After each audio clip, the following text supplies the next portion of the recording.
dan semakin kita dekat dengan Allah Subhanahu wa taala. Dan jangan kita sesekali salah guna nikmat yang Allah berikan.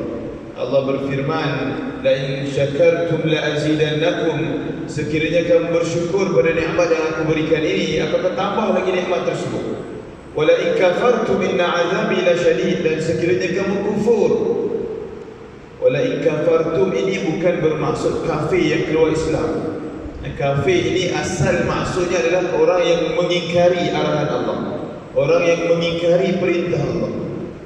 Jadi wala in kafartum, sekiranya mereka mengingkari, mereka salah guna nikmat yang aku berikan ini, inna azabi lasyadid, sesungguhnya azab Allah itu amat-amatlah pedih. Dan bila kita sebut berkaitan dengan azab Allah ini dia terbahagi ataupun dia pecah kepada 3 pecahan. Yang pertama, azab di dunia. Disebabkan kemungkaran yang kita lakukan, Allah bayar cash dekat dunia. Itu disebut sebagai pecahan atau kategori azab yang pertama. Balasan Allah yang pertama, Allah bayar siap-siap dekat dunia. Balasan yang kedua adalah mereka yang diazab di akhirat. Dekat dunia tak kena. Allah azab kemaksiatan, keingkaran yang kita buat ini di hari akhirat. Dan jenis yang ketiga, Allah mengazab dunia dan akhirat.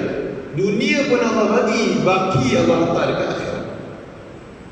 Ini disebut dalam satu hadis Nabi bersabda, ada satu perkara yang ketika mana kamu lakukan, kamu akan menerima azab di dunia dan bakinya kamu akan menerima di akhirat. Antaranya adalah mereka yang memutuskan silaturahim, tak menjaga silaturahim. Apa itu silaturahim? Ikatan persaudaraan. Ikutlah sesama keluarga ke, sesama kaum kerabat ke, sanak saudara ke, jiran tetangga ke, sahabat-sahabat ke, kita simpulkan segala itu merujuk kepada silaturahim. Atau boleh kita sebut satu istilah yang lain, hablum minan nas, iaitu penjagaan hubungan sesama manusia. Hablum minan nas ini amat penting. Kerana kita mengabaikan hablum minan nas, kita akan diazab di dunia dan kita juga akan diazab di akhirat. Besar balasan bagi mereka yang memutuskan silaturahim. Jadi sebab itulah, kalau ada ciri-ciri orang yang memutuskan silaturahim dalam diri kita, kita kena cepat-cepat sambungkan balik silaturahim tersebut. Sambungkan balik. Kerana kesan dia amat besar sebenarnya. Kesan dia amat besar. Dunia pun kena, akhirat pun kena.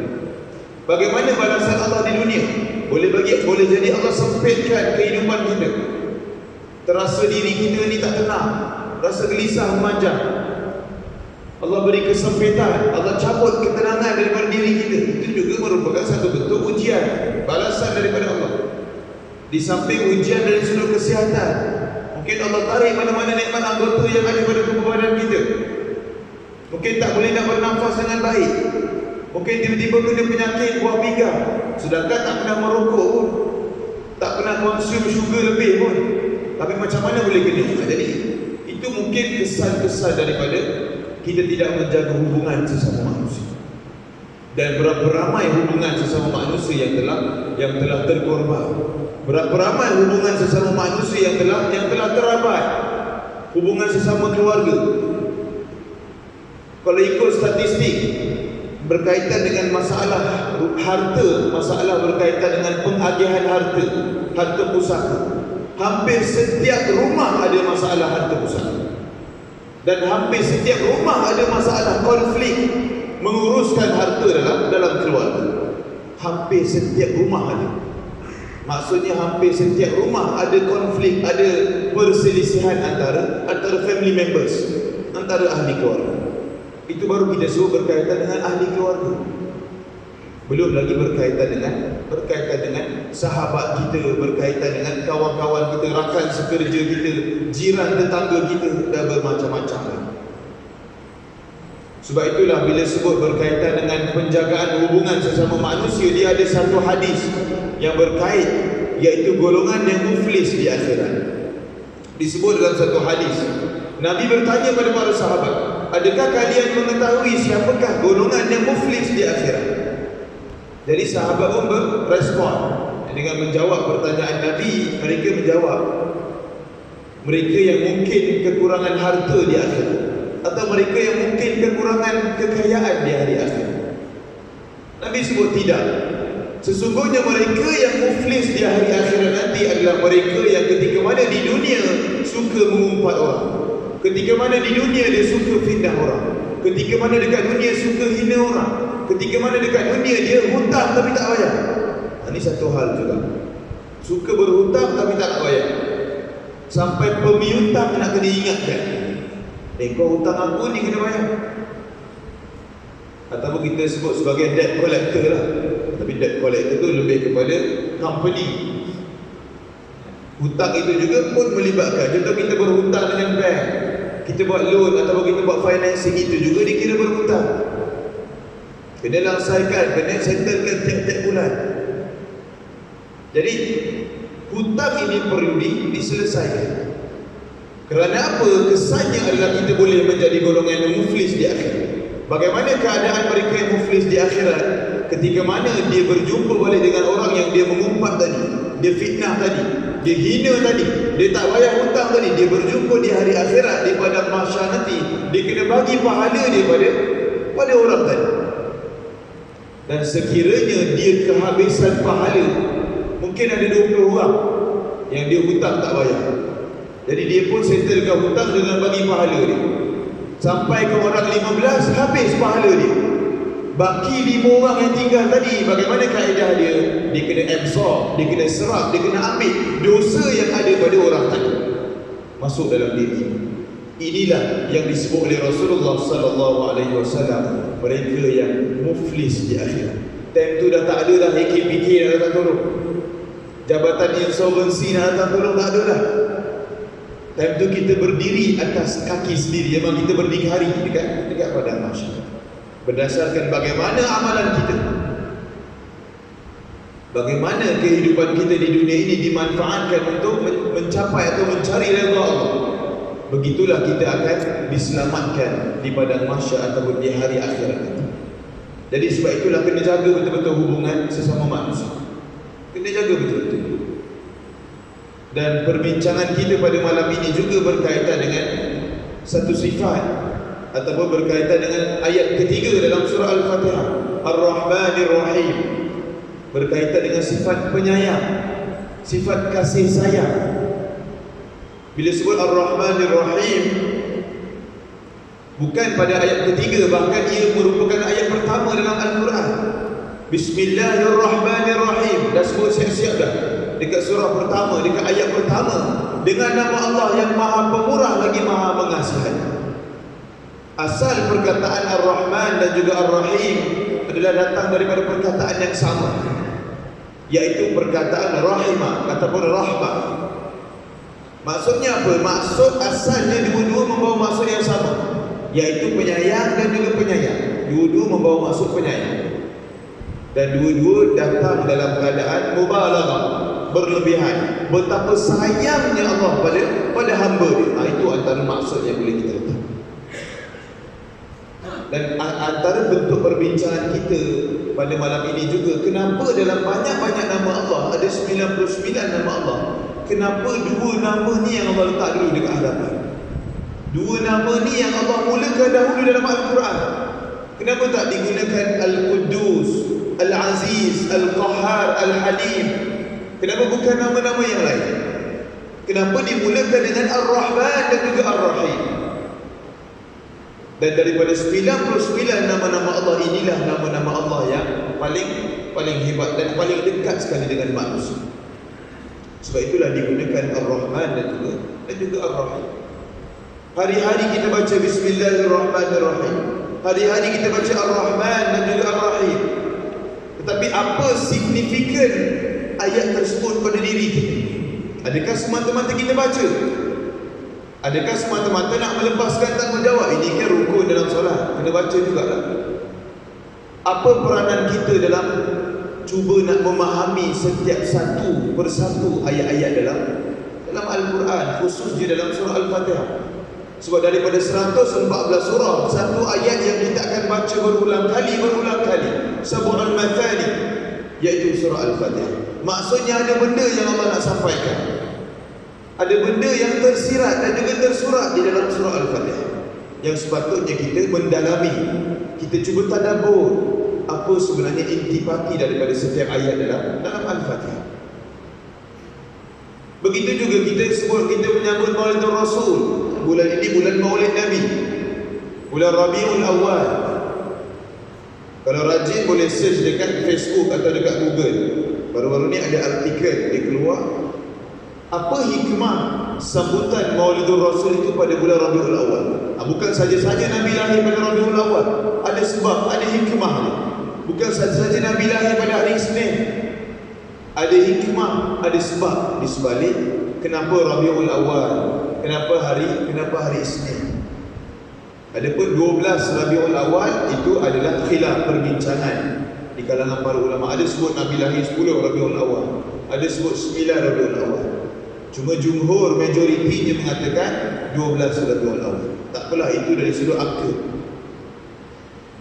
Bila kita sebut tentang Maulidul Rasul, setengah golongan atau setengah daripada kita berpandangan cukup aku berselawat, Allahumma salli ala Sayyidina Muhammad, ataupun apa-apa selawat yang kita boleh baca. Banyak jenis selawat, ada selawat tafrijiyah, selawat apa lagi, Ibrahimiyah, yang kita baca tiap-tiap kali tasyahud awal dan juga tasyahud akhir.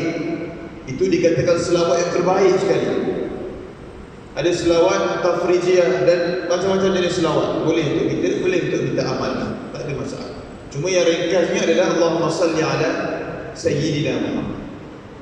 Jadi bila kita sebut tentang Maulidul Rasul, ada yang berpandangan memadai aku berselawat. Cukup dah tanda aku sayang dan cinta pada Nabi. Cukup dengan aku berqasidah memuji Nabi, tanda aku sayang dan cinta pada Nabi. Cukup dengan aku berarak sempena Maulidul Rasul, memadai aku cinta dan sayang pada Nabi. Adakah betul? Adakah betul dengan perbuatan tadi, dengan ucapan tadi sudah membuktikan cinta dan sayang pada Rasulullah? Jawapannya tidak. Tidak memadai. Selawat itu bagus, qasidah itu bagus, banyak kelebihan, banyak manfaat, tetapi ia tidak memadai. Bila kita sebut cinta dan sayang pada Rasulullah sallallahu alaihi wasallam, bukan semata-mata pada ucapan, tetapi bagaimana dipraktikalkan dalam kehidupan kita. Itulah sebenar-benar cinta dan sayang pada Nabi. Ada orang yang berselawat pagi sampai malam, berselawat, tak henti-henti, tak putus-putus. Dia selang solat je, dia selawat, solat zuhur, selawat, solat asar, selawat. Lepas solat isyak dia pun lepak dengan geng-geng dia lah. Aku tak puas hati betul lah calon pengerusi baru, contoh. Ni musim-musim pemilihan, pemilihan masjid di wilayah dan juga di Selangor. Jadi masing-masing sedang mungkin melantik AJK yang baru, mungkin mengekalkan AJK yang lama. Jadi bukan semata-mata diucapkan di bibir, tetapi bagaimana kita amalkan, bagaimana dipraktikalkan dalam kehidupan. Tak guna kita berselawat pagi sampai malam, tapi lepas tu kita mengumpat orang. Mulut yang sama berselawat, mulut yang sama fitnah orang. Mulut yang sama berselawat, mulut yang sama hina orang. Ini bukan bagaimana cinta dan sayang kita pada Rasulullah. Jadi bagaimana kita berselawat, begitu jugalah selawat itu perlu diterjemahkan dalam kehidupan kita. Sebab itulah konsep cinta dan sayang pada Nabi merujuk kepada ayat Al-Quran, wa ma atakumur rasul fakhudhu. Apa yang Nabi bawa kita ikut, dan apa yang Nabi larang kita tinggal. Nabi suruh kita solat, solat. Nabi suruh kita bayar zakat, berpuasa, buat haji, hormat pada kedua ibu bapa, kita buat. Nabi suruh tinggalkan riba, tinggalkan judi, jaga komunikasi kita, jaga pergaulan kita.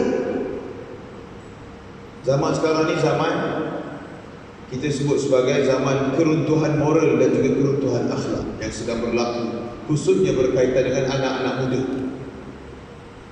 Berkaitan dengan anak-anak muda. Bila kita lihat di media sosial khususnya.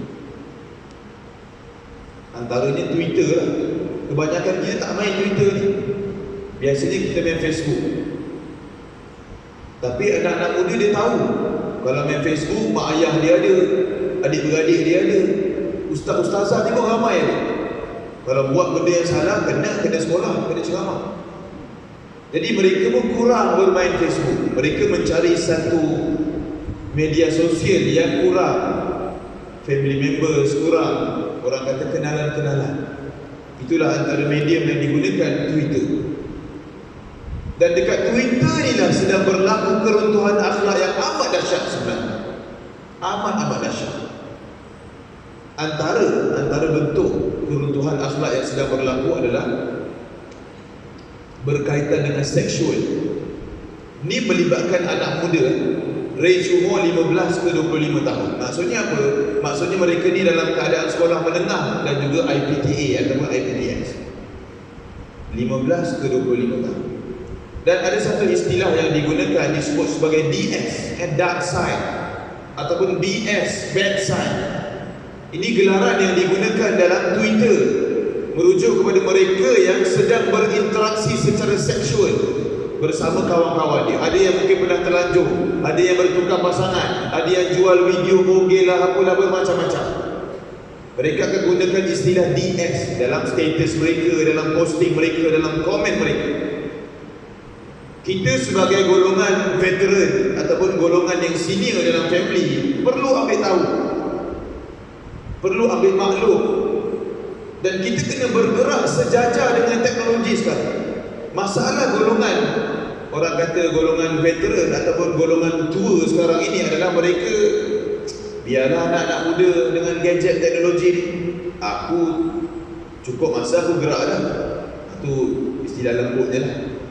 Cukup masa aku dipanggil lah, aku tak hadap dah benda-benda ni.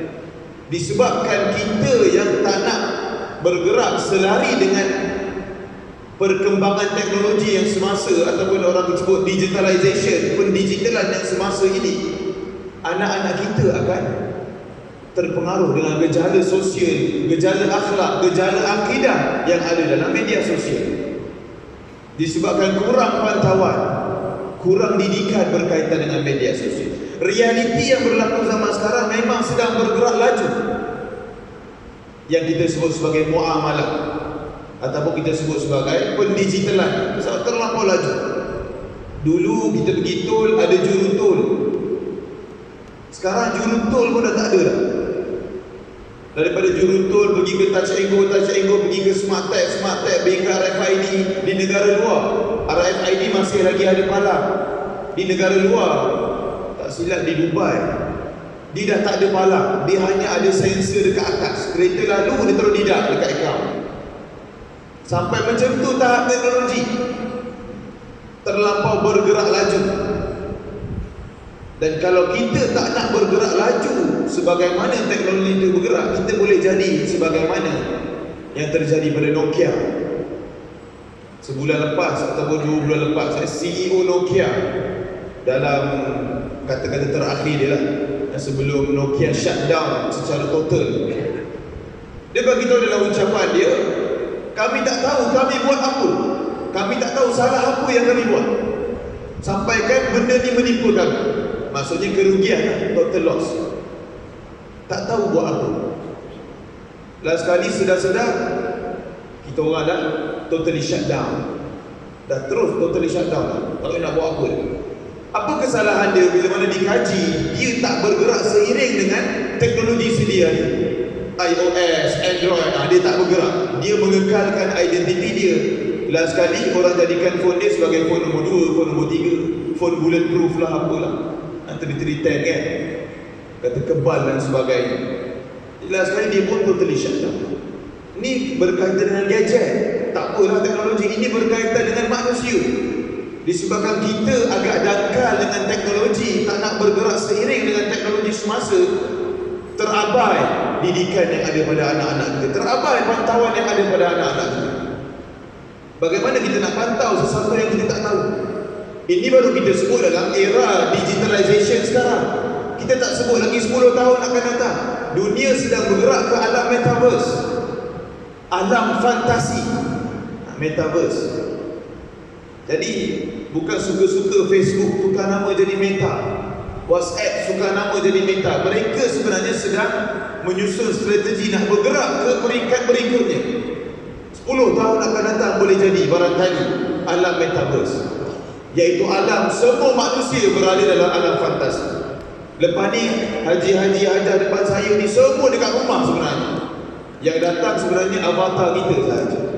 Saya pun dekat rumah, yang datang avatar saya. Bayangkan sampai macam tu. Betul ke ni Ustaz? Tak masuk akal lah. Macam tu juga kita fikir 10 tahun lepas. Keadaan sekarang work from home, meeting online lah, apalah. Dulu tak pernah terfikir pun. Tetapi realitinya kita sedang hadapi dia sekarang. Begitu juga 10 tahun, 20 tahun. Dan realitinya sekarang dah mula dah pembelian tanah di alam metaverse. Bank Oman Bank ke apa tak ingat di luar negara, dia dah mula beli tanah dekat dalam alam metaverse. Bahkan tanah dekat sana lagi tinggi market value daripada tanah dekat dunia sebenar. Sampai macam tu tahap persediaan mereka nak menghadapi gelombang-gelombang pendigitalan yang berikut pada masa akan datang. Jadi bagaimana persiapan kita, ataupun bagaimana kita persiapkan generasi yang terkemudian, anak-anak kita dan sebagainya dalam menghadapi gelombang-gelombang pendigitalan pada masa akan datang. Itu antara satu contoh. Banyak lagi benda-benda yang lain. Jadi kita kena alert, kena cakna, kena waspada dengan perkara yang berlaku di sekeliling kita. Jangan ketinggalan. Kerana disebabkan kita ketinggalan zaman, ada orang yang mungkin terabai tanggungjawab. Ada orang yang mungkin kurang pengetahuan dia pun akan hanyut sebagaimana yang berlaku dalam media sosial ataupun Twitter yang kita baru ceritakan. Itu baru satu aspek keruntuhan moral dan keruntuhan akhlak. Ini kita tak bagi tahu lagi dalam musim Maulidur Rasul. Kita sedang menyambut Maulidur Rasul, tapi sebahagian mereka sedang menanti satu pesta disebut sebagai Oktoberfest, Festival Oktober, iaitu pesta arak secara besar-besaran juga dalam bulan Oktober. Kita sedang berarak di Maulidur Rasul, mereka sedang konsum arak, minum arak. Dan walaupun disebut sasarannya adalah pada golongan non-Muslim, tetapi tiap-tiap tahun, saban tahun orang Muslim ramai yang menyertai pesta arak tersebut. Jadi mana kita letak sebenarnya sayang dan cinta kepada Nabi itu sebenarnya, ataupun sayang dan cinta kita pada Allah? Sedangkan Allah berfirman Bismillahirrahmanirrahim ataupun Ar-Rahmanirrahim. Terang-terang Allah sebut Allah itu yang maha penyayang, yang maha pemurah. Sayang betul Allah pada hamba. Tetapi ramai hamba yang mengabaikan kasih sayang Allah dengan melakukan kemungkaran dan kemaksiatan. Ini realiti yang sedang berlaku pada zaman, pada akhir zaman. Jadi sebab itulah kena berjaga-jaga. Jangan semata-mata sayang dan cinta itu dititipkan di bibir semata-mata. Tetapi bagaimana kita praktikalkan, bagaimana kita beramal dengan cinta dan sayang tadi. Itulah apa yang Nabi bawa, apa yang Nabi suruh kita buat, apa yang Allah suruh kita buat. Benda-benda yang wajib, benda-benda yang fardu jangan tinggal. Benda-benda yang sunat kalau ada kemampuan kita buat. Jangan buat benda yang sunat, tinggal benda yang wajib. Ini masalah juga. Semangat bangun pukul 3 pagi, solat tahajud 12 rakaat, solat hajat, solat taubat, semua dia buat. 5:45 pagi dia tidur. Penat berqiyamul lail dia kata. Dia bangun pukul 1 petang, bangun zuhur, subuh dia ke laut. Ini pun satu benda yang kerugian. Islam menitik beratkan tentang benda yang fardu dahulu, barulah kita beramal dengan benda yang sunat. Jadi dia ada tata cara, bukan kita main langgar sahaja tentang sunat. Jadi itu antara benda yang dia sebut tentang Maulidur Rasul. Itulah sebenar-benar cinta dan sayang kita perlu diterjemahkan dalam kehidupan seharian. Ini belum cerita berkaitan dengan forex, belum cerita berkaitan dengan cryptocurrency. Ini semua benda yang sedang berlega di sekeliling kita, benda yang berkaitan dengan muamalah. Bila sebut tentang forex baru-baru ni, bukan baru sangatlah, dalam sebulan ke 2 bulan lepas, ada satu company yang dilistkan dalam portal atau page BNN dalam alert list company, list yang bank negara dia dah marking dah company ni. Dia dah alert, dia dah cakna dengan company ni. Company tu tiap-tiap kali kita buka YouTube dia akan keluar ads dulu. Company apa ada? Company OctaFX. OctaFX adalah satu company yang mengamalkan forex trading. Apa itu forex trading? Kalau forex sahaja tak ada masalah. Forex exchange, kita nak pergi buat umrah contohnya, kita pergi tukar duit dekat money changer, itu tak ada masalah, itu harus. Forex trading ni yang masalah. Sebab bila sebut trading adalah jual beli, perniagaan. Kita pergi kedai, kita beli roti, penjual dia jual roti. Roti itu adalah barang yang diniagakan, ada barang tersebut sebagai komoditi. Tapi dekat forex trading ni tak tahu benda apa yang diniaga, semua go online je. Bila mana tak tahu benda apa, bila tak tahu tu yang menjadi gharar, ada uncertainty, ada ketidakjelasan dalam trading tersebut, menjadikan perkara tersebut haram. Dan ramai sebenarnya yang terlibat dengan forex trading. Ikutlah apa company, kena berjaga-jaga. Dan berjaga-jaga juga dengan scam yang sedang berlaku sekarang. Banyak sangat berlaku scam, dan hilang bukan sikit, hilang berpuluh ribu, ratus ribu duit dalam akaun. Kena berjaga-jaga. Begitu juga baru-baru ni ada satu company juga diliskan dalam Security Commission, digantung 6 bulan lesen dia. Company apa pula? Dia punya trademark dia apa trademark dia?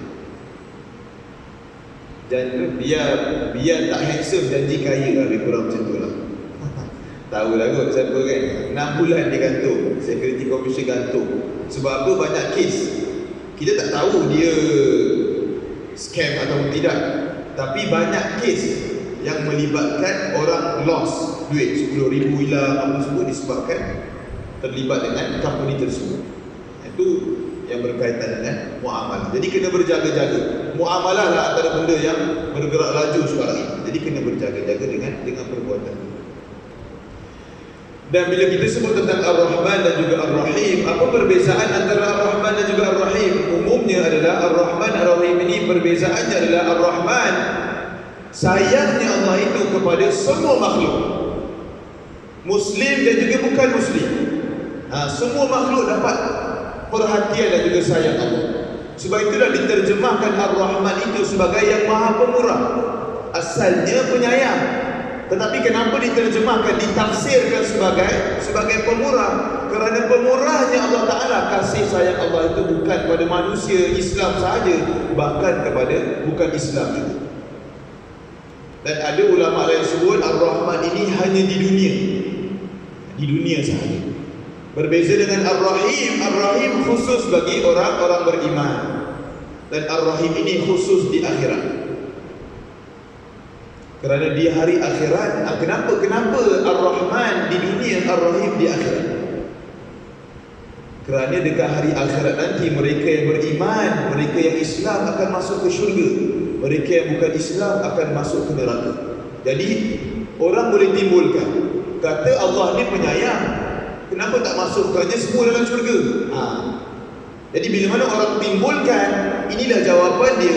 Sayang Allah itu dekat dunia sahaja yang merangkumi semua, tetapi dekat akhirat sayang Allah itu hanya pada orang beriman. Kerana orang beriman sahaja yang boleh masuk ke syurga. Adapun mereka yang kufur, mereka akan masuk ke dalam neraka. Mereka yang berdosa akan masuk ke dalam neraka, dicuci dosanya, barulah dimasukkan ke dalam syurga. Jadi tak boleh pertikaian. Kenapa tak masukkan semua dalam syurga? Bukan Allah tu Maha Penyayang. Tidak boleh persoalkan, kerana dah ada perbezaan. Sayang Allah skopnya yang umum, sayang Allah skopnya yang khusus. Itu perbezaan antara Ar-Rahman dan juga Ar-Rahim. Dan antara yang biasa kita guna juga perkataan Ar-Rahman adalah pada bacaan duduk antara dua sujud. Rabbighfirli warhamni wajburni warfa'ni warzuqni wahdini wa'afini wa'afani. Jadi di samping maksud Ar-Rahman Ar-Rahim itu Allah yang Maha Penyayang, Satu lagi maksud yang lain bagi Ar-Rahman, Ar-Rahim ataupun Rahmah, Warhamni itu adalah belas kasihan Allah, ihsannya Allah pada hamba. Ini antara terjemahan yang lain. Sebenarnya sama je maksud ihsan Allah tu dengan sayang Allah. Sayang Allah kepada manusia itu antara satu bentuk ihsan Allah pada hamba. Sama je sebenarnya, tapi kita bezakan bagi nak mudah faham. Jadi dalam tafsir Tuan Guru ni Aziz, dia ada bagi satu tips kepada kita ketika mana kita membaca Rabbighfirli warhamni wajburni. Ketika mana sampai pada warhamni yang diterjemahkan sebagai ya Allah belas kasihanilah hamba-Mu ini, lintaskan dalam fikiran kita apa hajat yang kita nak saja. Hajat yang mungkin dah lama kita impikan, mungkin dah lama cari jodoh tak jumpa-jumpa. Lintaskan dalam fikiran kita, dalam minda kita. Warhamni itu ketika mana kita sebut, lintaskan ya Allah permudahkanlah urusan jodoh.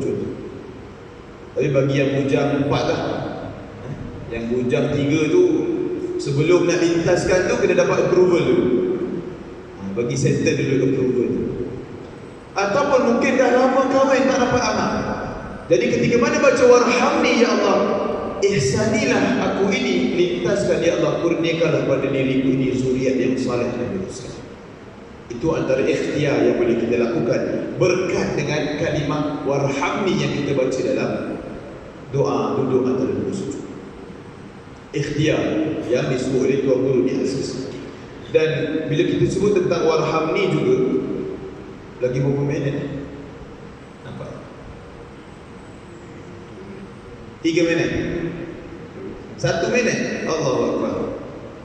Okey, yang terakhir, warhamni ini juga merujuk kepada satu hadis. Satu hadis Nabi bersabda, tidak akan masuk ke dalam syurga manusia melainkan dengan rahmat Allah. Ini satu hadis yang perlu kita ambil tahu. Kerana ramai beranggapan kita buat banyak amal ibadah dekat dunia, aku confirm masuk syurga. Aku hari-hari solat fardu tak pernah tinggal, Quran tak pernah tinggal, aku ni confirm masuk syurga. Bagi mengelakkan kita terlampau yakin begitu, datangnya satu hadis, nak masuk syurga itu dengan rahmat Allah, dengan belas kasihan Allah. Tinggi mana pun amalan kita, kita kena berdoa kepada Allah, ya Allah, masukkan aku ke dalam syurga-Mu nanti dengan belas kasihan. Itu tawakal kita pada Allah. Selebihnya kita serah pada Allah. Selebihnya kita beramal dengan amalan yang biasa kita lakukan. Jauhkan diri kita daripada perbuatan dosa dan maksiat. Jadi mudah-mudahan perbincangan kita pada malam ini berkaitan dengan sifat Ar-Rahman dan juga Ar-Rahim, kita mampu mengambil iktibar, mengambil intipati betapa sayangnya Allah kepada hamba-Nya. Betapa sayangnya hamba Allah, betapa sayangnya Allah kepada hamba-Nya. Bukan semata-mata disebutkan dalam Al-Quran, bahkan sayangnya Allah itu Allah bagi pelbagai bentuk nikmat kepada hamba-Nya. Tetapi bagaimana hamba itu bersyukur, itu terserah, itu pilihan kepada hamba dia. Dia nak balas balik nikmat itu dengan perkara kebaikan, ataupun dia nak balas balik sayang Allah itu dengan perkara kemungkaran. Pilihan itu di tangan kita. Wallahu a'lam. Mudah-mudahan ada manfaat yang boleh kita ambil. Kita akan sambung perbincangan kita berkaitan dengan ayat yang tinggi ini pada bulan hadapan.